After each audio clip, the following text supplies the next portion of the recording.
안녕하세요. 저는 10년이나 된 인연을 얼마 전에 끊고 두 딸과 새로운 삶을 살고 있는 40대 여성입니다.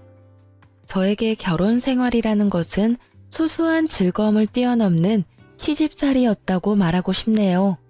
저희 가족만으로 본다면 그리 나쁘지는 않았습니다만 아무래도 결혼을 하면 시댁이 생기잖아요. 시집을 간 어느 여성도 자유로울 수는 없으니 말이죠. 저 또한 처음에 결혼을 앞두고 상견례를 했을 때 시라는 것이 주는 압박감을 뼈저리게 느끼게 됐어요. 저와 남편은 소개로 만난 게 아니라 우연한 기회에 함께하게 되어 사랑을 키운 그런 연애를 했어요. 그래서 그런지 남편에 대한 저의 애정은 생각보다 컸어요. 남편의 아버지가 교수에다가 어머니도 고상한 분이라는 걸 알고 나서 저는 저의 마음을 접어보려고도 애썼지만 그게 잘 되지 않더라고요. 제가 왜 마음을 접으려 했냐고요? 당연히 저의 집 사정과 정반대의 집안이라 부담감이 컸거든요. 결혼이라는 게 고만고만한 사람들끼리 하는 게 가장 좋은 법이잖아요. 저희는 남편 집과는 다르게 그다지 잘 사는 집이 아니었어요. 아버지는 많이 배우지는 못하셨지만 건축업을 하며 저희를 먹여 살렸고 어머니도 항상 일거리를 찾아서 돈을 벌어야만 했던 가정이에요. 저는 제 부모님에 대해 애정을 갖고 자부심을 가지고 있어요. 그렇지만 서로의 조건이 이만큼 다르면 당연히 남편 집안에서 반대를 할 거라고 생각했어요. 그런데 저희 집에서도 반대를 하더군요. 너무 환경이 다른 집에 가면 너만 고생할 뿐이라고 아버지가 어찌나 말리시던지. 어머니는 눈치 보더라도 돈 걱정 안 하며 사는 게 제일이라고 하셨지만 아버지는 딸이 눈칫밥 먹으며 사는 게 싫으셨나 봐요. 교양 있는 분들이라 그러지 않을 거라 우스갯소리로 말했는데 웬걸? 교양 있는 사람이 더 심하게 눈칫밥을 줄 줄이야. 그때는 미처 몰랐답니다. 결국은 남편의 설득으로 시댁에 한번 가보게 되었어요. 상견례라던가 그런 건 아니었고 한번 갔다가 저를 탐탁치 않아 하면 그만두자 하고 생각했던 거였어요. 그렇게 시댁에 갔는데 두 분 다 의외로 호의적인 느낌이었어요. 시부는 깐깐하게 보였지만 교수님답게 옳고 그름에 민감한 분이었고 시모는 고상한 사모님처럼 보였지만 할 말은 다 하는 타입이었어요. 그리고 결혼 후에 시모가 교양 있는 말투로 독서를 한다는 걸 잘 알게 됐고요. 그때 시모는 제게 결혼을 하고 싶으면 한 가지 조건만 허락하면 된다고 하셨어요. 그건 바로 시모의 시모, 즉 시조모를 제가 맡아줬으면 한다는 거였어요. 물론 이게 같이 살면서 돌보라는 거였다면 저도 허락을 안 했겠지만 당시의 시조모는 작고 왜소한 분으로 본인 앞가림은 다 할 줄 아시는 분이셨어요. 그리고 혼자서 좋은 집에서 잘 살고 계셨고요. 대신 시조모가 부를 때는 무조건 가야 한다는 게 조건이었어요. 처음에는 망설였는데 시부가 한마디 거들더라고요. 시조모를 돌본다면 시부모인 자기들은 모실 필요 없다고요. 그리고 시조모를 모시며 결혼하면 신혼집을 마련해 주겠다고 하셨어요. 그 이야기에 저는 마음이 확 기울었어요. 나쁘지 않은 이야기라고 생각했어요. 아무래도 없는 집에서 자란 제게 자가라는 건 상상만으로도 달콤한 것이었으니까요. 그래서 저는 그 일을 맞는 조건으로 결혼을 할 수 있게 되었죠. 그런데 문제는 시모를 모시지 않는다고 하여 시집살이에서 자유로울 수는 없다는 점이었어요. 제가 그 부분을 놓친 거였죠. 저는 결혼 후 첫째 딸을 낳고 그럭저럭 괜찮은 시간들을 보내고 있었어요. 시모가 말한 시조모를 모시는 일도 그렇게 힘든 일은 아니었어요. 오히려 시조모의 성품이 저와 잘 맞아서인지 둘이서 대화를 하는 게 그렇게 재미있을 수 없더라고요. 저는 애늙은이 같은 면이 있었고 시조모는 젊어 보이는 것에 민감했으니 어찌저찌 잘 맞았던 거였어요. 그래서 제게 시조모 부양은 부양이 아닌 말벗의 느낌에 더 가까웠어요. 처음에는 빠릿하게 집안일을 해나갔다면 이후에는 차츰 시조모께서 그런 일은 아줌마를 부르면 된다며 이야기나 더 하고 가자고 하시더라고요. 결국은 재미있게 이야기를 하고 맛있는 걸 먹는 아주 재미있는 시간이 되었으니 저야 더 바랄 게 없는 상황이었죠. 그렇지만 문제는 시조모님이 아닌 시모에게서 나타났어요. 제가 둘째를 낳았을 무렵이었죠. 첫째가 딸이었기에 시모는 둘째는 꼭 아들을 낳기를 원했어요. 그런데 어디 아이가 원하는 대로 성별을 타고 나오나요? 결국은 둘째도 딸아이였다는 게 문제의 시작이었어요. 저는 당시에만 해도 그렇게 심각하게 느끼지 못했어요. 그런데 시부모가 산부인과에 왔을 때 뭔가 잘못됐다는 걸 느꼈어요. 바로 밝은 시부의 표정과는 다른 차가운 시모의 표정 때문이었어요. 시부와 남편이 맛있는 걸 사오겠다며 나간 사이 시모가 제게 말하더군요. 첫째 때는 첫아이라 그러려니 했는데 두 번째까지 딸인 건 좀 너무하지 않니? 어떻게 넌 아들 하나를 못 낳아? 정말. 내가 남편 때문에 금팔찌를 사오긴 했다만 솔직히 네가 감히 이걸 받을 자격이 있는지는 너 스스로 생각해봐. 그리고 딸 낳고 조리할 생각은 하지 말고 보름 뒤에 집에서 김장하니까 그때 꼭 와서 거들고 가거라. 보름 뒤요? 애가 아직 어려서 다른 데 맡기기가 힘든데 올해만 좀 봐주시면. 봐주긴 뭘 봐줘? 내가 심하다고 생각하니? 아니야, 네가 나한테 너무한 거지. 어떻게 내리 딸만 낳을 수 있어? 아들이 없으면 우리 집 재산은 누가 지내? 저는 시모의 말에 할 말이 없었어요. 제가 잘못해서가 아니라 어이가 없어서요. 이 말도 안 되는 언행에 어디를 어떻게 어디서부터 지적해야 할지 알 수가 없었으니까요. 시부와 시모가 돌아오니 시모는 제게 언제 그랬냐는 듯 조리 잘하라며 덕담을 하고 돌아가시더군요. 참으로 가증스러운 모습이었어요. 저는 참다 못해 남편에게 말했어요. 어머님이 보름 뒤에 김장할 때 나더러 오래. 나 몸도 안 좋은데 김장까지 하면 진짜 반은 죽을지도 몰라. 설마 일 시킬 리가 있겠어? 산후조리 잘하라는 분인데. 그냥 손녀 보고 싶은 마음에 당신을 부른 거겠지. 일한다 생각하지 말고 갔다 와. 첫째는 내가 봐줄까? 진짜 그럴까? 근데 어머님이 아들 원하셨는데 딸 낳아서 많이 실망하시던데 그 부분에 대해서 들은 건 없어? 아니, 설마. 요즘 세상이 어떤 세상인데 딸 아들 구별해. 나는 아들보다는 딸이 더 좋아. 벌써부터 애교가 철철 넘치잖아. 남편이 딸을 좋아하니 마음을 굳게 먹었어요. 보름의 시간이 지나고 저는 일복을 입고 집을 나서려 했어요. 그런데 남편이 일하라고 시키지는 않을 거라며 편한 옷 입고 가라고 하더군요. 결국은 인부복을 원피스를 입고 시댁에 갔는데 김장이라더니 일할 사람은 저와 시모뿐이더라고요. 동서가 오기로 했는데 아예 코빼기도 보이지 않고요. 게다가 제가 흠칫 놀란 건 시모가 지독한 감기에 걸려서 콜록대고 있었기 때문이었어요. 어머님, 감기가 심하신 것 같은데 김장은 다음에 할까요? 이 상태로는 어머님도 더 힘드실 것 같고. 절인 배추를 벌써 준비했는데 어떻게 뒤로 미뤄? 무조건 오늘 하고 치러야 해. 그리고 나는 아파서 일 못하니 네가 알아서 해놔. 저 동서는 혹시 오늘 언제 온다고 해요? 둘째는 오늘 안 와. 걔는 몸이 안 좋다고 해서 쉬라고 했다. 그렇게 됐으니 얼른 시작해라. 내내 콜록거리는 시모 앞에서 저는 인상도 쓰지 못한 채 홀로 김장을 해야 했습니다. 정말로 거짓말 하나도 안 보태고 평소보다 몇 배는 더 고되고 힘든 작업이었어요. 결국은 혼자서 배추와 사투를 벌인 끝에 김장이 끝났고 집에 돌아온 저는 근육통으로 저녁 내내 앓아야 했어요. 그리고 그 다음날부터는 열이 오르는 바람에 아이들을 안아보지도 못하고 병원까지 다녀왔어야 했죠. 시모에게 옮은 감기가 어찌나 독한지 아이들을 안아볼 수도 없게 막더라고요. 제가 애들을 볼 수 없으니 결국 남편이 애들을 떠안게 됐고 그 때문에 남편은 남편대로 애 둘을 보느라 힘든지 은근히 제 탓을 하더라고요.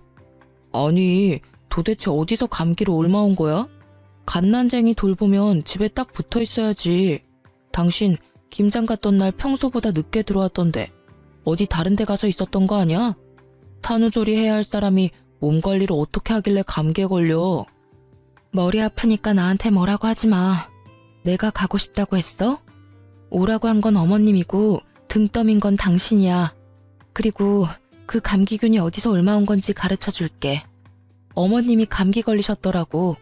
동서도 불참한 상태에서 나 혼자 김장하느라 정말 죽을 뻔했거든? 어떻게 몸조리도 안 끝난 사람을 불러서 일을 시켜.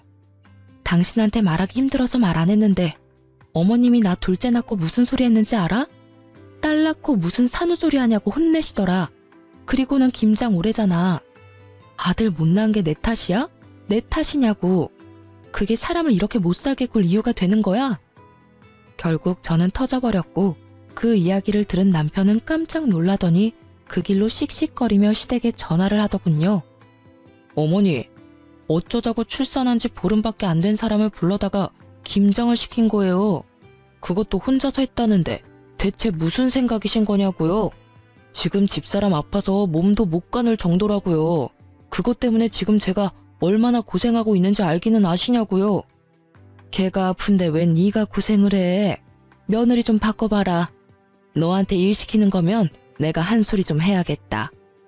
어머니가 지금 제 일을 만들어주고 있잖아요.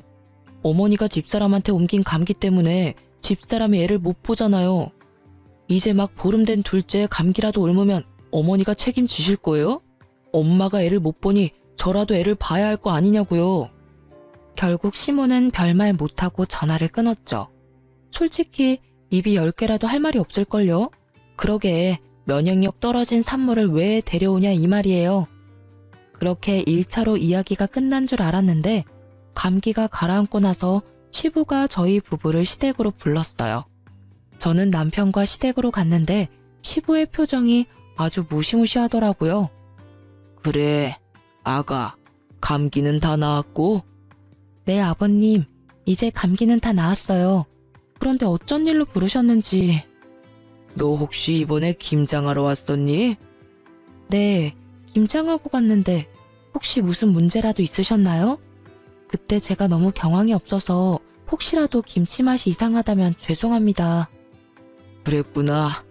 역시 너희 시어머니가 너한테 되지도 않는 시집살이나 시킨 거였어.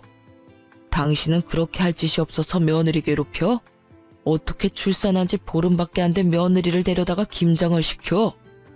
아니, 딸 낳고 뭐가 자랑이라고 미역국을 끓여 먹고 팔자 좋게 산후조리를 해요. 옛날 같았으면 당장 나가서 일할 상황이라고요. 그리고 며느리 둘이 다 안 하겠다는데 그럼 김장은 뭐 나 혼자 해요? 그럼 며느라가 김장은 누구랑 같이 했는고? 저 혼자 했어요. 동서도 그날 안 왔거든요. 어머님도 기침 감기 때문에 계속 콜록거리고 계셔서 제가 일을 다 해야 했어요. 어머님이 그날 다 해야 한다고 하셔서.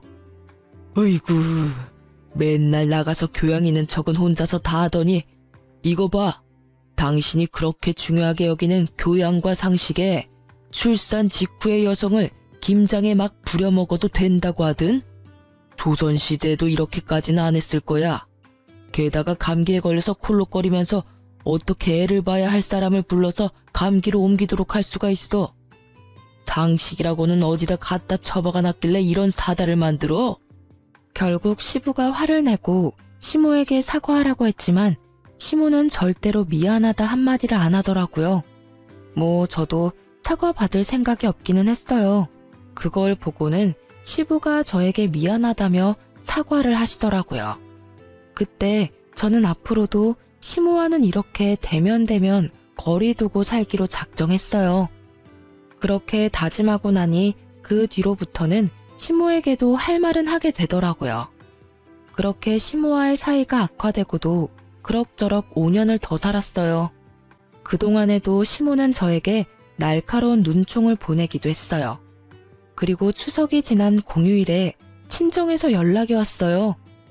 딸, 빨리 병원으로 와. 너희 아버지 아파서 지금 병원에 왔는데 나 혼자 무서워서 못 있겠어. 왜? 무슨 일인데 병원이야? 너희 아버지가 갑자기 숨이 잘 안 쉬어진다고 해서 병원 응급실에 왔는데 뭐가 안 좋나 봐. 의사들 얼굴이 심각해. 전화를 받으면서 옷을 후다닥 갈아입은 제가 병원에 도착했을 때 친정엄마는 거의 무너져 있었어요. 폐암 4기에 간이며 콩팥이며 뇌까지 전이가 다 된 상태라고 하더군요. 결국 수술은 불가하고 항암과 방사선으로 여명을 조금씩 늘리는 수밖에 없다고 하더라고요. 입원실에 들어간 아버지는 본인의 상태를 어느 정도 짐작한 듯 보이더라고요. 그리고 더 이상 치료에 희망이 없음을 느끼셨는지 집으로 가고 싶다고 엄청 떼를 쓰셨어요. 마음 같아서는 계속 병원에 두고 싶었지만 집이 보고 싶었을지도 모른다는 생각에 엄마와 저는 아버지를 집으로 데려왔고 가족 모두가 함께 하기로 했어요. 그래서 남편과 시조모에게도 미리 말을 했어요. 며칠이 될지 몇 주가 될지는 모르겠지만 친정에서 당분간 지내겠다고요. 물론 아이들은 데리고 가기로 했어요. 손녀들 얼굴 보면 아버지께 희망이 조금이라도 생기지 않을까 하는 마음에서 데리고 간 거였어요. 아버지가 너무 좋아하시더라고요. 병원에 있을 때보다 훨씬 얼굴이 좋아 보였어요. 물론 몸 상태는 안 좋으셨지만 마음이 편안해 보이는 게 보여서 저도 좋았죠. 그렇게 한 사흘쯤 됐을까요? 그때 시모가 급한 일이 있으니 시댁에 좀 오라더라고요. 아버지의 상태가 그리 좋지 않아 거절하려고 했는데 시모가 무조건 와야 된다는 거예요. 그만큼 중요한 일이 뭐가 있나 생각해봐도 전혀 생각이 나지 않으니 결국은 잠깐 갔다 오기로 했어요. 시댁에 갔더니 동서가 집에 와 있더라고요. 동서는 보름 전 출산을 하고 이제 막 조리원에서 나온 상태였거든요.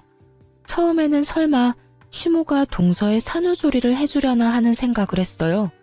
동서는 시모가 원하는 아들을 낳았거든요. 그럴 수도 있을 거라고 생각했는데 제 예상은 완전히 빗나갔어요. 왔으면 빨리 네 동서 수발이나 들어라. 넌 뭘 하느라 집에 없어? 하긴 딸만 둘 낳은 네가 이렇게 아들 낳은 동서 얼굴 보는 것도 민망하겠지. 그래도 이럴 때는 네가 솔선수범으로 와서 도와야 하는 게 맞는 거 아니니? 동서의 아들을 품에 안고 어르는 것을 보니 우리 아이들 태어났을 때가 생각나더라고요. 한 번을 안아준 적이 없으면서 손주는 아주 끼고 도는 모습을 보니 참으로 어이가 없더라고요. 제가 아무 말도 없이 미동도 없이 시모만 쳐다보고 있으니 뭐 하냐는 식으로 제게 말하더라고요.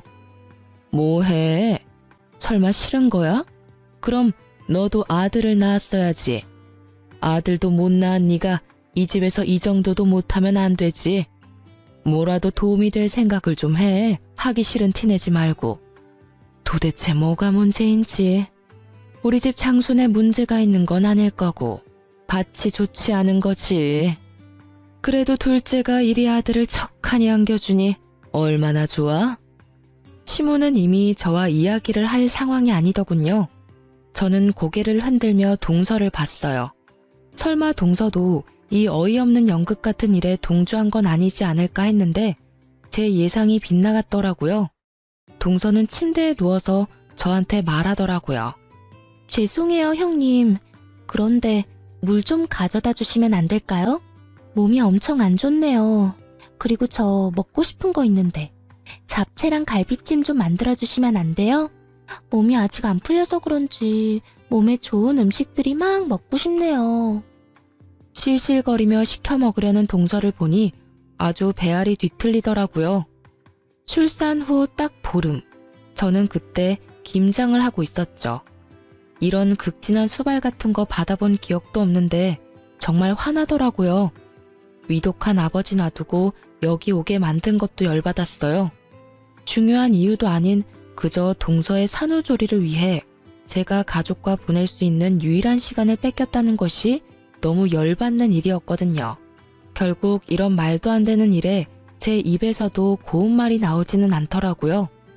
어머님, 제가 딸만 낳아서 미운 건 아시겠는데 때를 좀 가려서 이런 일 시키세요. 제가 분명히 아버지 위독하셔서 아버지 곁에 있어야 된다고 말씀을 드렸는데 이렇게 부르는 건 상식 밖의 일 아닌가요? 그리고 아들이 그렇게 좋아서 동서 수발 들고 싶으면 어머님 본인이 하세요. 왜 저한테 그런 일을 시키세요? 게다가 요즘에 도우미도 부를 수 있는데 일부러 저한테 시키는 것 자체가 저를 괴롭히려는 것으로밖에 안 보인다고요. 아시겠어요? 그리고 동서도 이러는 거 아니지. 내가 손윗 사람인데 아주 턱짓으로 사람을 부려먹으려고 해. 물 먹고 싶으면 알아서 가져와서 먹어. 손이 없어 발이 없어.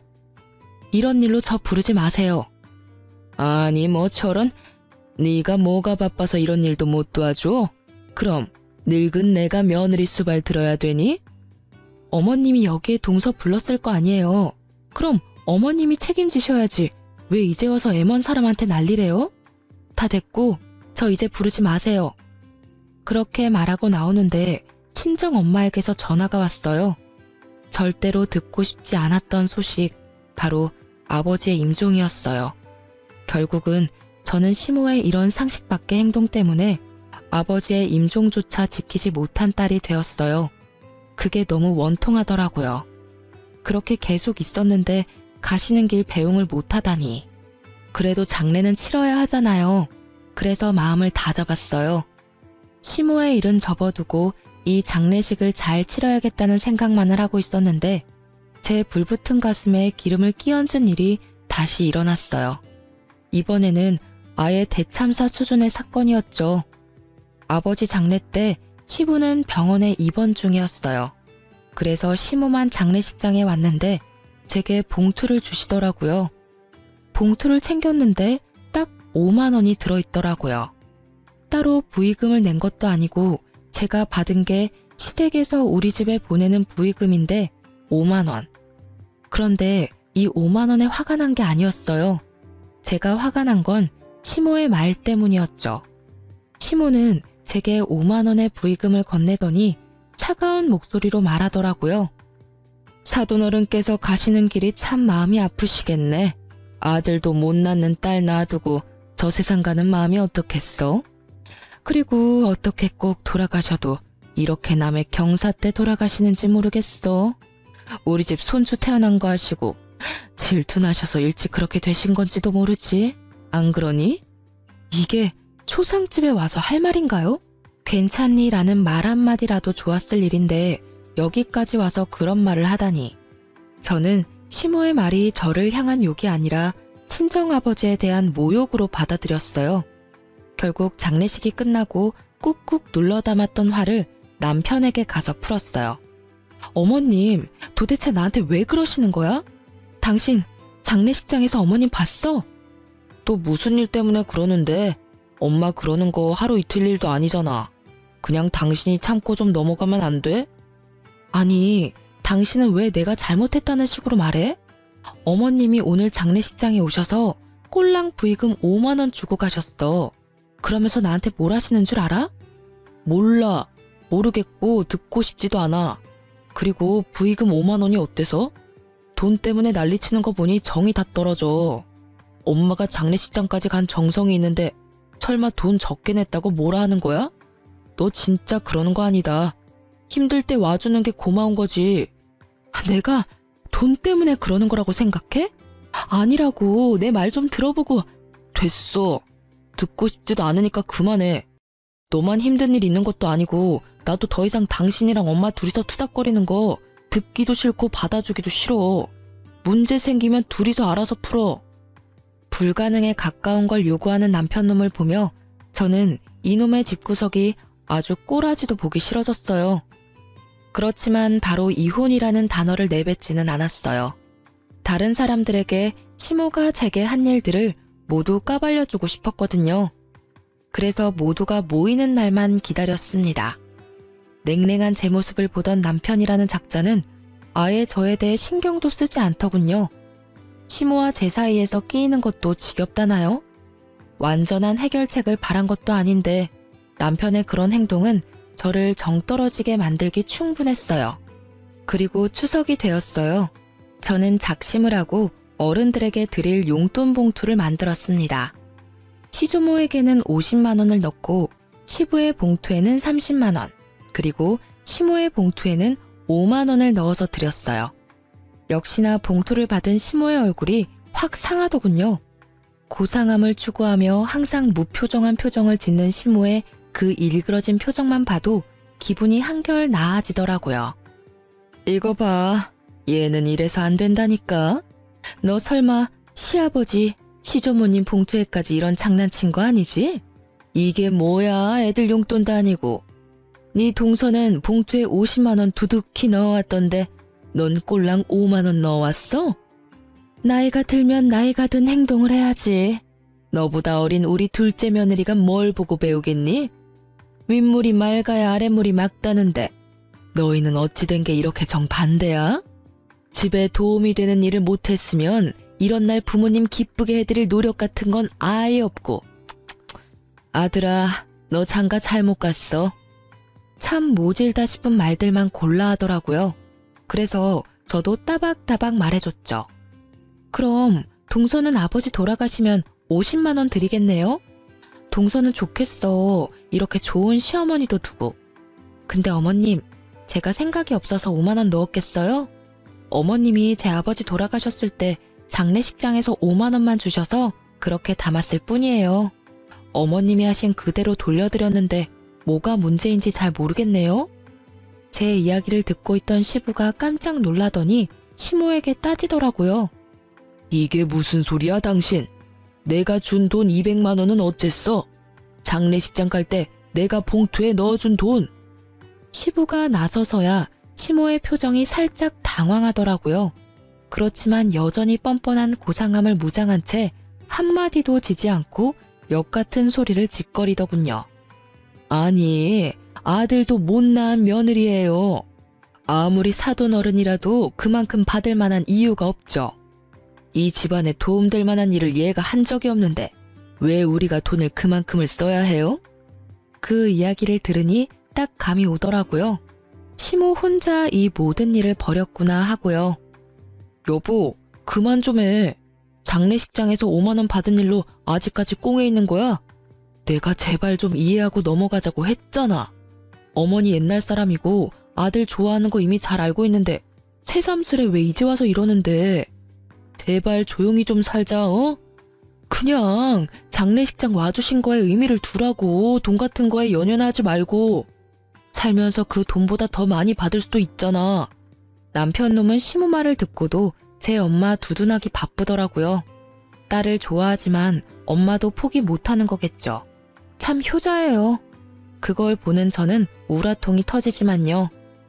5만 원 받아도 상관없었어. 그런데 돌아가신 고인에게만큼은 예의를 다해야 됐던 거 아니야? 어떻게 장례식장에 와서는 딸한테 아버지를 욕보일 수가 있어. 도대체 무슨 생각으로 그런 말 하셨어요? 말해보세요. 아들도 못 낳는 딸 놔두고 가는 아버지 심정 운운할 때 도대체 무슨 생각을 하셨냐고요. 저는요, 당신 때문에 저희 아버지 임종도 못 지켰어요. 그 잘난 아들 낳은 동서 산후조리 수발 들라며 저 불러냈을 때 저희 아버지 돌아가셨거든요. 이러니 제 가슴에 못이 박히지. 아버지 마지막도 못 본 저한테 장례식장에서까지 그런 말씀 하셨어야 했어요? 그건 저를 욕보인 게 아니라 저희 친정 아버지를 욕보인 거라고요. 악에 받쳐 말하는 제 말에 시부의 얼굴이 터질 것처럼 벌겋게 달아오르더라고요. 뭐? 아니 이 옆에 내가 정신이 나갔어? 어디 장례식장에서 그런 막말을 하고 와? 그리고 임종 지키러 간 며느리를 왜 다시 불렀어? 그딴 쓸데없는 이유로. 내가 부끄러워서 고개를 들고 다닐 수가 없어. 다른 사람도 아니고 사돈 장례식장에서 그런 미친 짓을 하고 온 게 내 마누라라니. 그렇게 고상하고 상식을 찾고 돌아다니더니 이거 봐, 아주 단단히 미쳤네. 인간이 어떻게 인간의 탈을 쓰고 사돈 장례식장에 가서 그런 말도 안 되는 말을 내뱉고 와. 당신 도대체 뭐 때문에 이러는 거야? 시부의 호통 소리에 집안이 조용해졌어요. 그리고 남편놈의 얼굴도 당황한 표정이 역력했죠. 제 말을 들으려고 하지도 않는 바람에 시모가 제게 그런 말을 했던 걸 지금 알게 됐으니까요. 당신은 그 중요한 이야기를 왜 지금 해? 미리 말했으면 내가 잘 알아서. 듣고 싶지 않다며, 알아서 잘 좀 하라며, 이제 둘 사이 신경 안 쓰겠다고 한 사람이 누군지 알아?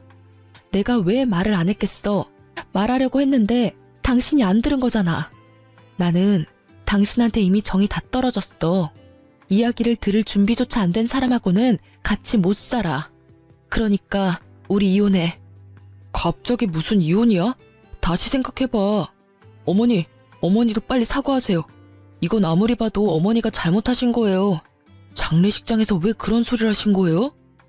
남편 놈이 그제야 뒤늦게 시모를 닥달했지만 시모는 눈도 깜빡하지 않더라고요. 이 와중에 동서는 두 눈 동그랗게 뜨고 구경만 하고 있고요. 조만간 둘 다 눈 돌아갈 일들이 생길 텐데 말이죠. 그때 시모가 차분하게 한마디 하더군요. 이혼해. 너는 뭘 그렇게 잘했다고 이렇게 당당하게 굴어? 아들도 못난 너 같은 건 이 집안에 필요 없어. 그리고 시어머니 못난 점 남들한테 다 까발리는 나쁜 며느리도 나는 필요 없다. 그러니 헤어져. 네, 못할 건 없죠. 저도 남의 아버지 장례식장에 와서 아버지랑 그 딸한테 나란히 모욕을 준 사람을 제 시어머니로 모시고 싶지 않으니까요. 저는 그렇게 말하고 말 한마디 없이 이 상황을 지켜보던 시조모에게 가서 말했어요. 할머님, 죄송해요. 제가 이제 돌봐드리지 못할 것 같아요. 다른 사람을 찾아보시는 게 좋을 것 같아요. 이제까지 잘 대해주셨는데 너무 죄송하고 또 죄송한 마음뿐이에요. 이렇게 끝을 맺게 돼서 제 마음도 너무 안 좋고. 저의 이 말에 그제야 시모 얼굴이 새파랗게 질리더라고요. 그리고 덩달아 동서의 얼굴도 팍 일그러졌어요. 그 얼굴을 보는데 어찌나 통쾌하던지 이제야 눈치를 챘나 봐요. 여태껏 저한테만 맡겨두고 아예 기억 속에서 삭제시켰는지 저와 결혼할 때 한 약속은 머릿속에서 사라졌었나 봐요. 시조모가 아직까지도 이 시가의 재산을 꽉 쥐고 있는데 시모가 아무리 대단해도 시조모에게는 찍소리도 못하거든요. 제가 이혼을 하면 당연히 제가 하던 일은 시모의 일이나 동서의 일이 될 테니 그제야 둘 다 아차 싶은 표정을 지은 거겠죠. 그래, 절이 싫으면 중이 떠나는 게 맞다. 그러면 남은 사람 중에 누가 나를 돌볼 거냐? 애미 너냐? 아니면 둘째 손주 며느리가 볼 거냐? 그런데 선임자가 워낙에 잘해줘서 말이지. 그만큼 못해주면 있던 것도 다 날아갈 것 같은데 괜찮겠니? 시조모의 말에 두 사람 다 얼굴이 새파랗게 질려서는 서로에게 할 일을 미루더라고요. 그렇게 사이좋은 고부 사이가 순식간에 틀어지는 걸 보는 이 기분이 참으로 재미있었어요. 저는 남편에게 말했어요. 당신이 딸한테는 좋은 아빠인 거 잘 알고 있어. 하지만 당신 어머님이 우리 딸들을 어떻게 생각하는지 잘 알았지? 여기 둬봤자 손녀 취급도 안 해줄 것 같으니 내가 데려갈게. 제 말에 남편은 한마디도 못하더라고요. 제가 이혼을 말해도 부모가 더 소중한 사람이더라고요. 그래서 그냥 버리고 가기로 결정했어요. 제게는 두 딸만 있으면 돼요. 그렇게 이혼 서류를 보내고 생각보다 아주 완만히 이혼을 하게 됐어요. 시부가 이 모든 사건을 알고 나서는 교육자 집안의 명예가 실추되느니 좋게 마무리됐다는 인상을 주기 위해 위자료를 주고 재산 분할을 통해 합의를 하게 됐어요. 저는 분할된 재산과 친권, 양육권까지 가지고 집을 나왔어요. 하지만 그것만 가지고 두 딸과 살림을 꾸리는 건 어려운 일이기는 했어요. 그래서 많이 힘들었지만 그런 저에게 도움을 준 건 의외로 시조모였어요. 이혼이 되고 법적인 절차가 모두 마무리되고 나서 한 달 뒤쯤 시조모에게서 연락이 왔어요. 그래, 나다. 혹시 오늘 시간 되니? 우리 증손녀들 얼굴 한번 보고 싶은데 나와서 밥이나 먹고 가. 맛있는 식사해놓고 기다릴 테니까. 네가 어색하게 느낄 수도 있지만 사람 인연을 어떻게 그렇게 딱 끊을 수 있겠니? 내가 그 집에서 그나마 정을 제일 많이 가진 게 너랑 네 딸들이었는데 얼굴을 못 보니 이렇게 적적할 수가 없어. 그 말을 들으니 마음에 미안함이 생기더라고요. 제가 시모와 갈등이 생겨서 이혼을 했지 조모와 갈등이 있었던 건 아니잖아요. 그래서 딸 둘을 데리고 시조모 집으로 향했어요. 그런데 집에 들어가니 시모와 동서가 부엌에 있더라고요. 열심히 음식을 만들고 있는데 냄새를 맡아보니 제가 좋아하는 수육과 꼬막 무침이더라고요. 설마 이 사람들하고 제외시키려고 불렀나 싶었는데 시조모가 나오더라고요. 왔니? 여기 얘들은 신경 쓰지 말거라. 우리 집 일 도와주러 온 애들이야. 오지 말래도 주말마다 와서는 온 집을 해집고 사람 마음만 불편하게 만들고 가는 것들이야. 딱 봐도 말에 가시가 돋친 것이 이들 사이에 무슨 일이 생긴 것 같더라고요. 제가 딸들과 함께 테라스로 향하자 시모의 눈이 저를 뚫어지듯 쳐다보더라고요. 제가 온 것이 무척이나 기분 나쁜지 표정이 어마무시했어요.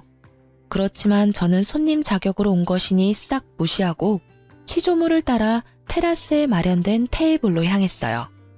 너 앞으로 이렇게 말벗하러 올 생각 없냐? 늙은이 혼자 심심해서 안 되겠어. 그렇다고 또래들하고 놀기엔 내가 너무 정정하지 않니? 시조모의 유머와 독설은 여전했어요. 저는 웃으며 말했죠. 어차피 제 딸이 할머님의 피를 이었으니 제가 애들 데리고 만나러 오는 건 싫지 않아요. 그런데 저분들이 계시면 제 마음이 그리 편치는 않거든요. 제 마음의 앙금들이 다 풀리지는 않았고 언제 풀릴지도 모르고요. 풀린다 한들 이제 이혼해서 남인데. 그래? 그럼 네가 올 때는 저것들 안 부르면 되지. 앞으로도 시간 될 때마다 놀러와. 맛있는 거 먹자. 내가 늙어서 요양원 들어가기 전까지는 젊게 살아야 하지 않겠니? 네 하고 대답하려는데 시모가 둘 사이에 끼어들었어요. 아니 어머님, 무슨 말씀을 그렇게 하세요? 이 여자는 이미 남의 집 사람이에요. 그런 사람을 뭐하러 부르세요? 말벗하고 싶으면 제가 사람을 고용해서. 조용. 내가 언제 너 말하라고 했어? 있는 듯 없는 듯 조용히 있다가 가라고 했지.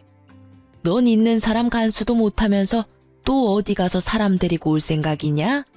너 생각하는 건 안 봐도 눈에 훤하다. 내가 혹시 재산 증손녀들에게 넘겨줄까봐 그것 때문에 이렇게 난리치는 거 아니야? 솔직히 걱정이 안 될 수는 없죠. 두 사람이 이렇게 가까운데 저라도 이 집 재산 지켜야죠. 그 말에 시조모가 두 눈을 치켜뜨더라고요. 네가 뭔데 이 집 재산을 지켜? 시모 봉양도 안 하는 며느리가 뭘 지킨다는 거야? 막말로 너 얘 결혼시킬 때도 네가 날 부양하기 싫으니까 며느리 앞세워서 나 부양하도록 시킨 거 아니냐?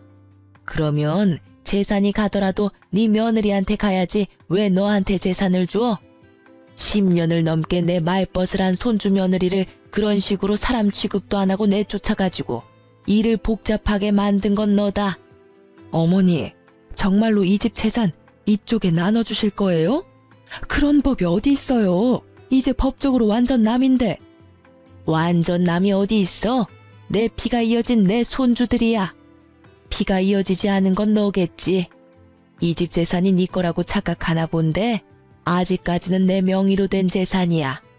내 재산 내가 알아서 쓴다는데 네가 뭔 상관이야?